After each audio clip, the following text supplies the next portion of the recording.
Oke, Bapak Ibu Saudara, selamat kita berjumpa kembali dalam channel Paulus Pinontoan Tirayo. Dalam kesempatan ini saya akan membagikan kebenaran firman Tuhan karena subscriber saya meminta untuk supaya saya membagikan kebenaran firman Tuhan berkenaan dengan kisah tentang Yunus itu sendiri. Oke, baik, Bapak Ibu Saudara. Dan saya akan membagikan firman Tuhan dan sebuah kisah tentang Yunus, di mana uh, dia saat dipanggil Tuhan dan punya visi ilahi, atau dia punya misi untuk menyelamatkan kota Niniwe, malah dia menghindar dari panggilan Tuhan. Untuk itu, saudara, saya akan bacakan dalam kitab Yunus, pasal yang pertama, ayat yang pertama, Yunus pasal yang pertama, ayat yang pertama, sampai beberapa ayat ke depan saya bacakan. Firman Tuhan katakan begini, datanglah firman Tuhan kepada Yunus bin Amitai demikian, bangunlah, pergilah ke Niniwe, kota yang besar itu, berserulah terhadap mereka, karena kejahatannya telah sampai kepada. Tetapi Yunus bersiap untuk melarikan diri ke Tarsis, jauh dari hadapan Tuhan. Dia pergi ke Yafo dan mendapat di sana sebuah kapal yang akan berangkat ke Tarsis. Ia membayar biaya perjalanannya, lalu naik kapal itu untuk berlayar bersama-sama dengan mereka ke Tarsis, jauh dari hadapan Tuhan. Tetapi Tuhan menurunkan angin ribut ke laut, lalu terjadilah badai, sehingga kapal itu hampir-hampir terpukul hancur. Awak kapal menjadi takut, masing-masing berteriak kepada Allahnya, dan mereka membuang ke dalam laut segala muatan kapal itu untuk meringankannya. Tapi Yunus telah turun ke dalam ruang kapal yang paling bawah dan berbaring di situ, lalu tertidur dengan nyenyak. Datanglah nahkoda mendapatkannya sambil berkata, bagaimana mungkin engkau tidur begitu nyenyak? Bangunlah, berserulah kepada Allahmu. Barangkali Allah itu akan mengindahkan kita, sehingga kita tidak binasa. Lalu berkatalah mereka satu sama lainnya, marilah kita buang undi supaya kita mengetahui karena siapa kita ditimpa oleh malapetaka ini. Mereka membuang undi dan Yunuslah yang kena undi. Berkatalah mereka kepadanya, beritahukan kepada kami, karena siapa kita ditimpa oleh malapetaka ini? Apa pekerjaanmu dan dari mana engkau datang? Apa negerimu dan dari bangsa manakah engkau? Sautnya kepada mereka, aku seorang Ibrani. Aku takut akan Tuhan, Allah yang punya langit, yang telah menjadikan lautan dan darat. Orang-orang itu menjadi sangat takut. Lalu berkata kepadanya, apa yang telah kau perbuat? Sebab orang-orang itu mengetahui bahwa ia melarikan diri jauh dari hadapan Tuhan. Hal itu telah diberitahukannya kepada mereka. Pertanyaan mereka, akan kami apakan engkau? Supaya laut menjadi reda dan tidak menyerang kami lagi. Sebab laut semakin bergelora. Sahutnya kepada mereka, angkatlah aku, campakkanlah aku ke dalam laut. Maka laut akan menjadi reda dan tidak menyerang kamu lagi. Sebab aku tahu bahwa karena akulah badai besar ini menyerang kamu. Lalu berdayunglah orang-orang itu dengan sekuat tenaga untuk membawa kapal itu kembali ke darat.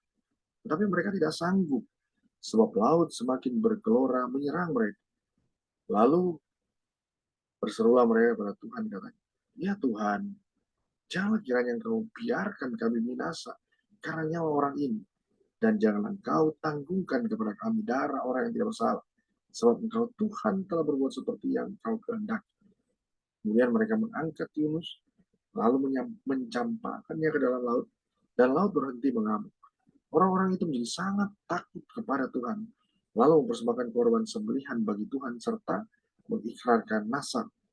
Maka atas penentuan Tuhan, datanglah seekor ikan besar yang menelan Yunus, dan Yunus tinggal di dalam perut ikan itu 3 hari, 3 malam lamanya. Nah, Bapak Ibu Saudara yang diberkati oleh Tuhan dimanapun berada,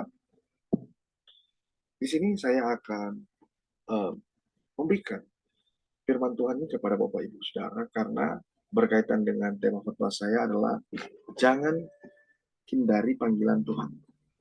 Biasanya panggilan Tuhan yang eh, dinyatakan kepada orang-orang tertentu. Nah, biasanya itu adalah sebuah tantangan bagi orang tersebut. Apakah dia akan berhenti, dia stagnasi, atau dia akan melanjutkan panggilan tersebut. Nah, biasanya orang-orang yang tidak tahan dengan hal ini, maka mereka akan berhenti, bahkan akan meninggalkan Tuhan dan jauh dari hadapan Tuhan. Nah, Bapak Ibu Saudara tahu bahwa Niniwe adalah kota yang sangat besar di zamannya, ya, dengan penduduk lebih dari 120.000 orang, banyaknya, ya, dan kekayaan ternak, semua, ya, kekayaan dan lain sebagainya mereka miliki. Tetapi dengan begitu, Tuhan sangat mengasihi bangsa ini. Selain mereka banyak penduduk, ya, mereka juga, ya, mereka juga disayang Tuhan karena kotanya yang besar, ada banyak orang di sana. Lalu kemudian juga Tuhan melihat keadaan mereka, kondisi mereka. Tuhan melihat apa yang mereka lakukan. Kalau kita lihat di dalam Yunus pasal 4 ayat 11, di situ dikatakan bahwa kota tersebut ini disayang Tuhan. Ya, kota ini atau penduduk yang ada di situ hidup dalam kejahatan. Namun Tuhan sayang dengan mereka. Karena Tuhan memiliki belas kasihan kepada mereka. Suatu ketika Yunus diutus kepada mereka. Karena memang Tuhan punya maksud dan tujuan kepada hamba Tuhan ini. Kepada Yunus ini. Tetapi pada waktu dia meresponi panggilan Tuhan ini, ya ada dua hal yang biasanya mungkin ketika Tuhan memanggil kita untuk melayani Tuhan, ada dua hal yang kadangkala ya terjadi kepada beberapa orang atau respon orang kepada Tuhan. Yang pertama, yaitu orang tersebut akan menerima dengan gembira, dengan rela hati, dan akan bersyukur dengan pemakaian Tuhan yang Tuhan lakukan, Tuhan nyatakan bagi dia. Tetapi juga ada juga orang yang ketika selalu seringkali Tuhan mengingatkan dia. Bahkan berulang kali Tuhan memanggil dia untuk melayani Tuhan. Maka seringkali dia menolak. Dan dia selalu membuat alasan yang klasik. Alasan yang sebenarnya nggak logis. Yang sebenarnya panggilan Tuhan itu adalah pribadi dia dengan Tuhan. Bukan persoalan dia mau bertanya kepada orang dan bertanya, emang saya layak nggak ikut Tuhan gitu. Emang saya bisa nggak ikut Tuhan? Terus bagaimana kalau saya tidak sanggup melayani Tuhan? Nah, ini pertanyaan-pertanyaan yang sebenarnya nggak perlu dipertanyakan kepada siapapun atau diseringkan kepada beberapa orang. Tidak perlu dong bertanya dan lalu kita mengkonfirmasi kepada orang lain bertanya, bro, sis, pak, bu, apakah saya layak nggak ikut Tuhan? Layak nggak saya menjadi seorang hamba Tuhan? Yang sebetulnya kan itu hubungan pribadi dengan Tuhan. Dia harus perlu peka dengan panggilan Tuhan dalam dirinya. Dia harus benar-benar tahu dia ini dipanggil Tuhan untuk melayani Tuhan atau tidak gitu. Jadi tidak perlu dong dia tanya kepada orang lain. Lagi pula orang lain kan tidak mengerti tentang panggilan Tuhan, the calling of God. Orang lain kan tidak ngerti gitu. Hanya dia sendiri yang tahu betul hubungannya dengan Tuhan. Nah, kadang-kala juga kalau kita bilang kepada orang lain bahwa, bro, sis, saya melayani Tuhan, saya dipanggil Tuhan untuk melayani Tuhan. Kadang-kadang mereka nggak gubris juga, mereka mereka nggak mau tahu kita dipanggil Tuhan atau enggak gitu. Jadi artinya itu adalah hubungan kita dengan Tuhan, ya seperti itu. Sehingga begini, kalau kita lihat histori sejarah dari Yunus, dia ini sudah dipanggil oleh Tuhan, dia membawa misi ilahi, dia ini punya tujuan yang luar biasa, yang sebenarnya seorang yang dipanggil Tuhan adalah orang yang spesial, orang yang istimewa. Dia diistimewakan oleh Tuhan. Kadangkala kalau kita diistimewakan oleh manusia saja kita senang, kita bangga. Apalagi kalau kita diistimewakan oleh Tuhan. Bayangkan kebanggaan kita melayani Tuhan. itu adalah suatu hal yang sangat menarik, Bapak Ibu Saudara. Pada saat kita dipanggil Tuhan, melayani Tuhan, ya, tidak banyak orang dipanggil Tuhan untuk melayani Tuhan. Bahkan ada juga firman Tuhan berkata bahwa banyak yang terpanggil, sedikit yang terpilih, seperti itu. Nah, kenapa sedikit yang terpilih? Karena banyak orang yang tidak merespon panggilan Tuhan. Yang sebetulnya Tuhan hanya mengajarkan mereka agar supaya mereka peka gitu.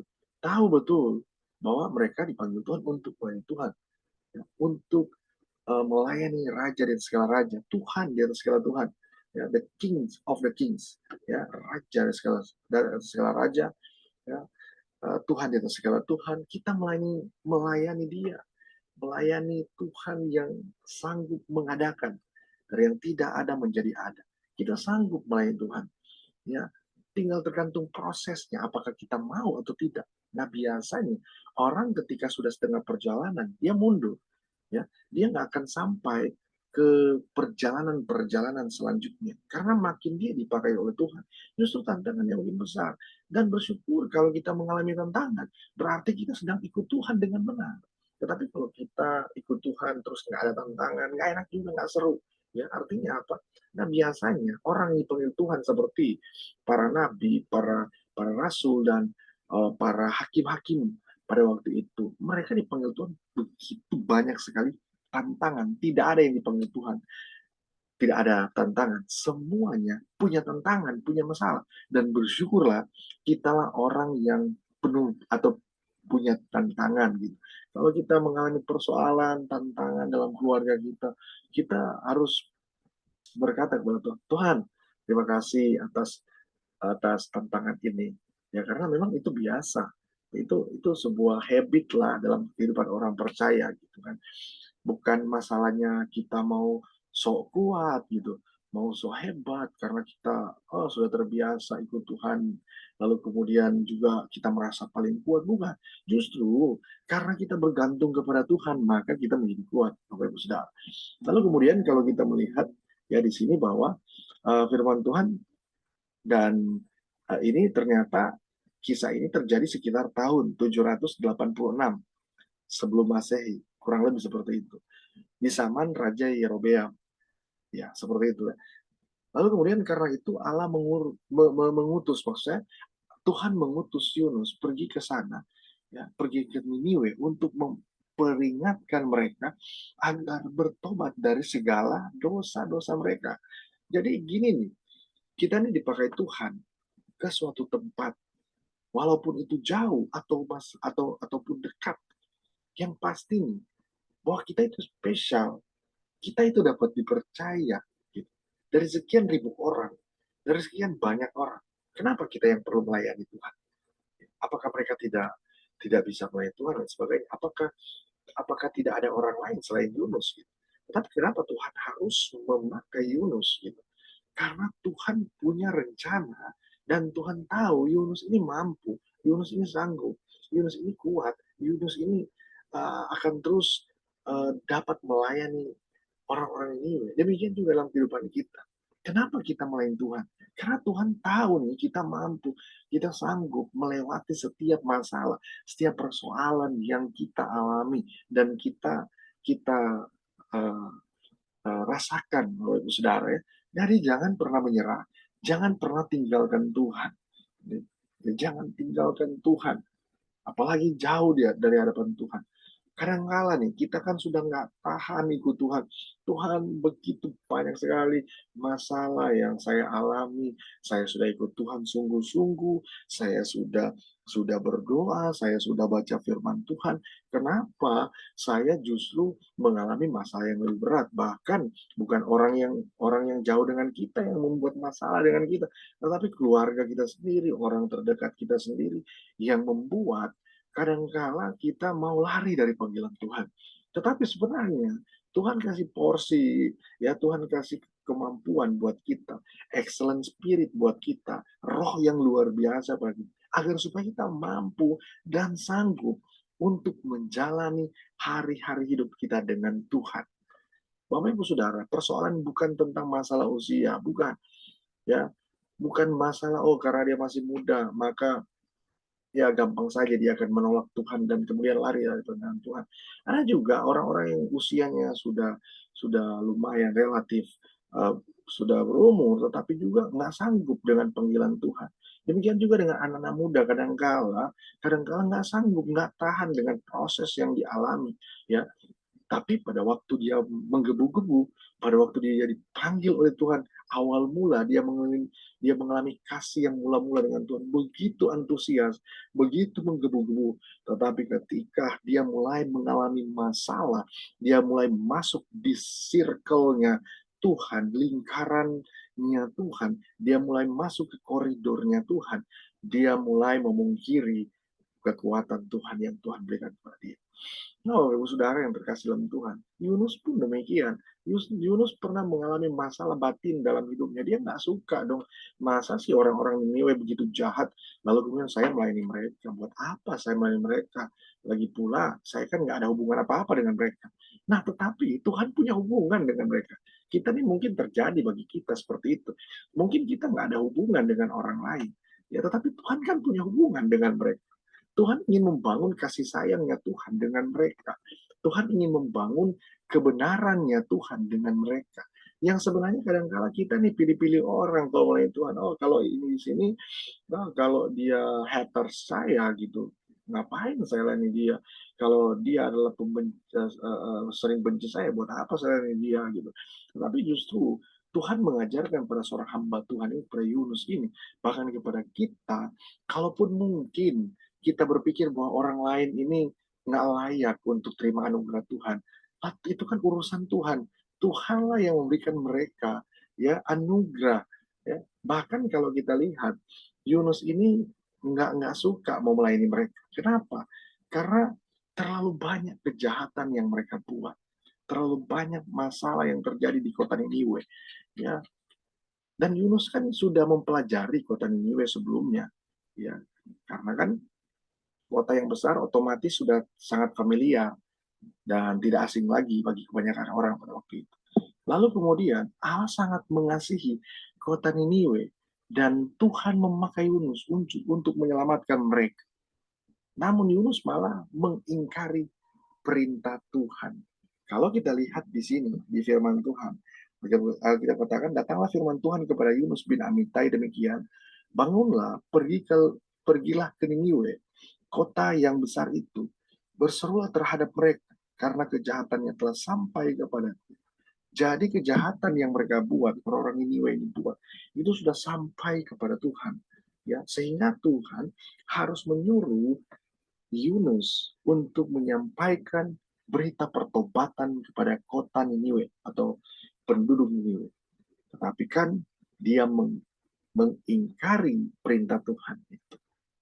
Tuhan bermaksud memakai Yunus untuk membangun, ya, untuk kemudian juga untuk bangun dan pergi menyelamatkan negeri itu, agar orang-orang Niniwe ini tidak ditunggang balikan oleh Tuhan seperti yang terjadi pada Sodom dan Gomora. Kalau kita lihat kisah tentang Sodom dan Gomora kan, ditunggang balikan semuanya. Kenapa? Karena dosanya itu sudah sampai kepada Tuhan gitu.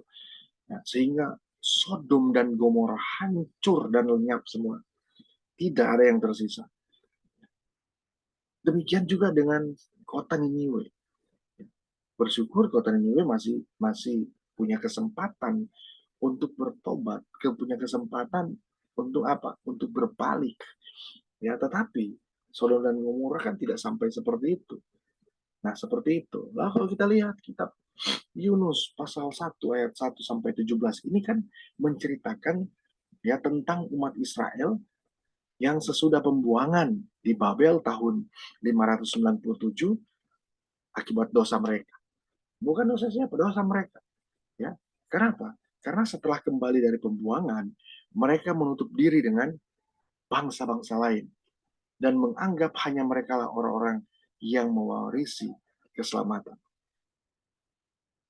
Mereka lupa bahwa mereka harus menjadi berkat bagi semua orang, menjadi terang bagi bangsa-bangsa yang lain.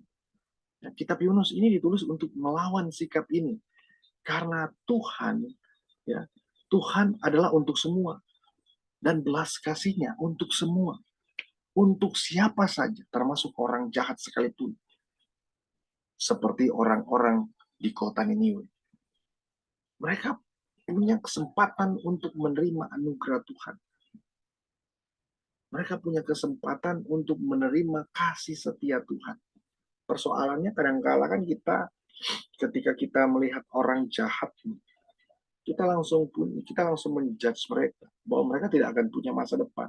Oke, taruhlah mereka punya kejahatan dan lain sebagainya. Tetapi siapapun dapat melakukan kejahatan.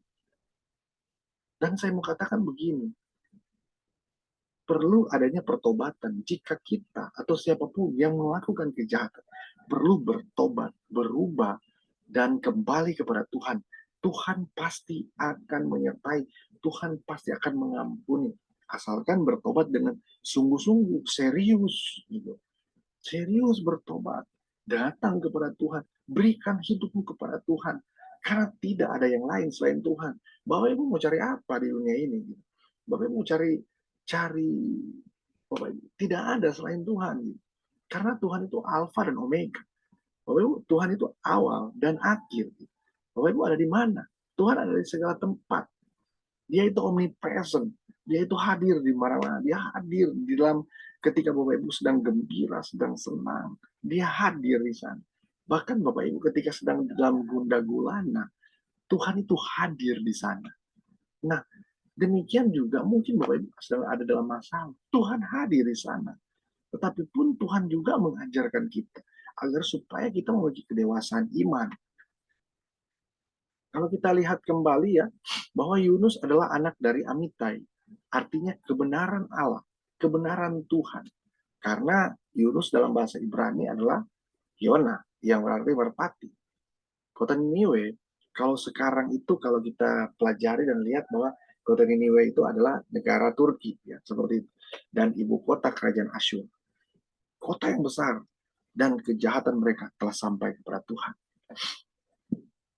Lalu kemudian, dalam keadaan yang mencekam, Yunus turun ke paling bawah untuk berbaring dan tertidur. Kalau kita lihat, pada saat angin ribut di kapal, Yunus kan tertidur nyenyak. Sedangkan awak-awak kapal dan orang-orang lain itu mereka kebingungan dan bercampur aduk dengan ketakutan, dengan kekhawatiran. Mereka berpikir mereka akan binasa. Sedangkan Yunus enak-enak saja dia berada di kapal gitu. Dan dia justru tidak merasa terbeban dengan hal-hal itu gitu. Nah, kalau kita pelajari bersama bahwa ketika Yunus itu turun ya ke kapal di ruang paling bawah untuk berbaring, dia tidur nyenyak. Di situ nakoda datang tuh untuk membangunkan Yunus serta menyuruh Yunus berseru kepada Tuhan. Kalau kita lihat di ayat-ayat selanjutnya seperti itu. Dia, dia menyuruh untuk Yunus bangun agar supaya berseru kepada Tuhannya Yunus gitu. Jangan-jangan ini adalah kesalahan dari Yunus. Demikian juga dalam kehidupan kita. Kadang-kadang orang lain mengalami masalah itu bukan karena mereka, tapi karena kita. Ya. Karena kita yang membuat masalah, persoalan. Kita membuat troublemaker. Ya. Kita harus orang pembuat masalah. Kita nuduh orang lain yang buat. Kalaupun kita membuat suatu masalah, toh kan Tuhan pasti akan mengasihi kita kalaupun kita bertobat dengan sungguh-sungguh. Memang pada dasarnya orang lain juga kadang-kala kan nggak tahu mereka buat masalah dengan kita. Tetapi kita perlu doakan mereka. Kita perlu doakan, angkat tangan kita kepada Tuhan. Dan kita ucapkan berkat kepada mereka. Terus pertanyaannya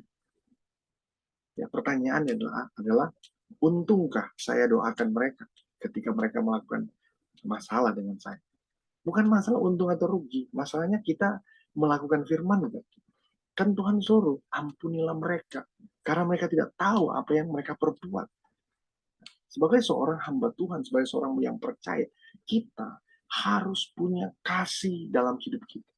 Dan kita juga jangan menjadi orang yang troublemaker, pembuat masalah. Kadang-kadang kan orang merasa nih kita pembuat masalah. Tetapi ada juga orang yang nggak nyadar kalau mereka membuat masalah. Nah, dalam hal ini, apa yang harus kita lakukan? yaitu kita berdoa kepada Tuhan sehingga terjadi sukacita, damai sejahtera bagi kita semua. Sehingga kedamaian itu terjadi, Bapak Ibu Saudara. Dalam keadaan darurat, ya, awak kapal mengajak untuk buang undi, menentukan siapa penyebab, ya, menentukan siapa penyebab sehingga malapetaka ini terjadi. Di zaman itu, untuk menentukan siapa yang bersalah, ditempuh melalui buang undi. Jadi siapa yang kena undi, ternyata orang itulah yang pembuat masalah, seperti itu. Nah, demikian juga dengan Yunus. Yunuslah yang kena undi, ya. Kemudian jatuh ke tangan Yunus dan dia mengaku sebagai penyebab malapetaka itu karena melarikan diri jauh dari hadapan Tuhan, ya. Lalu kemudian atas pengakuan ini orang-orang di kapal menjadi takut dan bertanya kepada Yunus, apa yang harus mereka perbuat. Kalau kita lihat di dalam ayat yang ke-11, di situ firman Tuhan katakan, di ayat-ayat sebelumnya, ayat yang ke-8, berkatalah mereka kepadanya, beritahukan kepada kami, karena siapa kita ditimpa oleh malapetaka ini. Apa pekerjaanmu dan dari mana engkau datang? Apa negerimu dan dari mana? Dari bangsa manakah engkau? Saudnya kepada mereka, aku seorang Ibrani, aku takut akan Tuhan, Allah yang punya langit, yang telah menjadikan laut dan daratan. Orang-orang itu menjadi sangat takut, lalu berkata kepada, apa yang telah kau perbuat? Sebab orang-orang itu mengetahui bahwa ia melarikan diri jauh dari hadapan Tuhan. Hal itu telah diberitahukannya kepada mereka.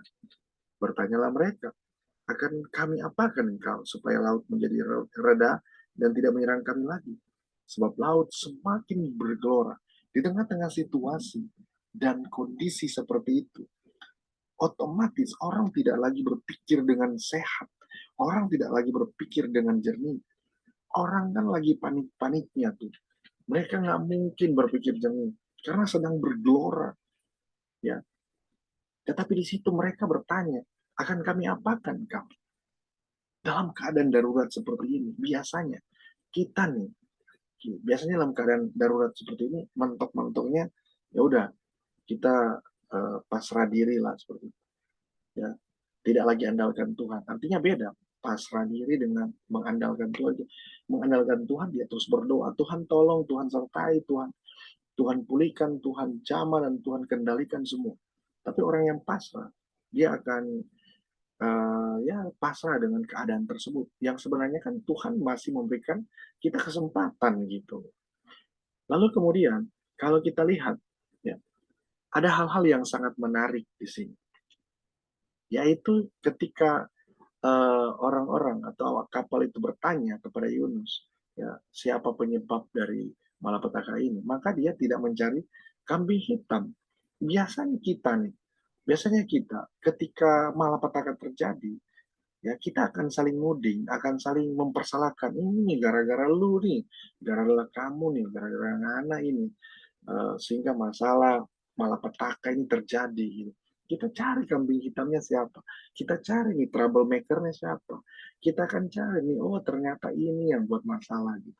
Nah, tetapi Yunus ketika dia uh, merasa bahwa dia yang salah, maka dia tidak cari kambing hitam. Ya, dia tidak menuduh si awak kapal, dia kan bisa saja dia beralasan dan dia menuduh si A, si B, bahkan dia menuduh bahwa mungkin saja kapal kalian ini nggak layak beroperasi gitu. Ya mungkin saja dia akan berkata seperti itu, tetapi dia tidak mencari kambing hitam. Ya. Dia tidak mencari kambing hitam atau mencari alasan untuk pembenaran diri. Nah, kan kita nih, kita yang membuat masalah, kita benarkan diri kita sendiri dan menganggap kita yang benar gitu.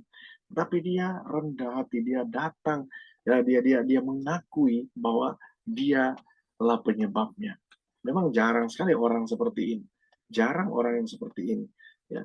Kenapa? Karena biasanya kita membuat suatu pembenaran diri sebagai penyebab terjadinya malapetaka. Dan kita anggap itu benar. Lalu kemudian kita mempersalahkan orang lain. Yang sebenarnya ya, yang salah itu kita sendiri. Yunus merasa bertanggung jawab dan tidak menanggungkan kepada orang lain yang tidak bersalah. Yunus ini bertanggung jawab. Sudahkah kita bertanggung jawab dalam hidup kita? Sudahkah kita bertanggung jawab dengan masalah yang terjadi? Sudahkah kita bertanggung jawab dengan persoalan yang kita alami? Sudahkah kita bertanggung jawab dengan pelayanan kita? Sudahkah kita bertanggung jawab dengan kepercayaan Tuhan berikan kepada kita? Atau kita biarkan itu seperti itu? Atau kita kita biarkan dan tidak perlu lagi terlibat dalam hal-hal itu? Yunus merasa bersalah dan mau menerima hukuman Tuhan atas perbuatannya. Biasanya orang nih menghindar dari masalah. Orang tidak mau lagi bertanggung jawab. Tapi Yunus, dia menerima hukuman Tuhan atas perbuatannya. Serta dia punya jiwa besar, penuh keyakinan dan pengharapan akan tindakan Tuhan. Maka Yunus berkata begini. Ini kata-kata yang keluar dari mulut Yunus. Angkatlah aku, campakkanlah aku ke dalam laut, maka laut akan menjadi reda dan tidak menyerang kamu lagi. Sebab aku tahu karena akulah badai besar ini menyerang kamu, dan laut semakin bergelora menyerang mereka. Ya.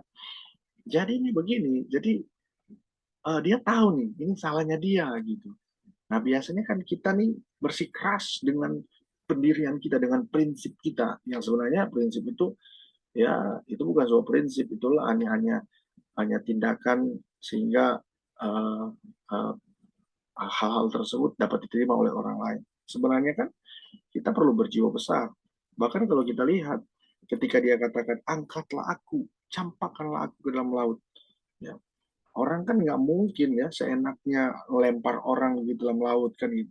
Tetapi dia sendiri yang menyuruh, campakkanlah aku ke dalam laut, maka laut akan menjadi reda. Nah, Yunus nggak berpikir panjang lagi. Karena apa? Karena dia tahu dia sedang berhadapan dengan Sang Ilahi. Dia sedang berhadapan dengan yang mempunyai hidup.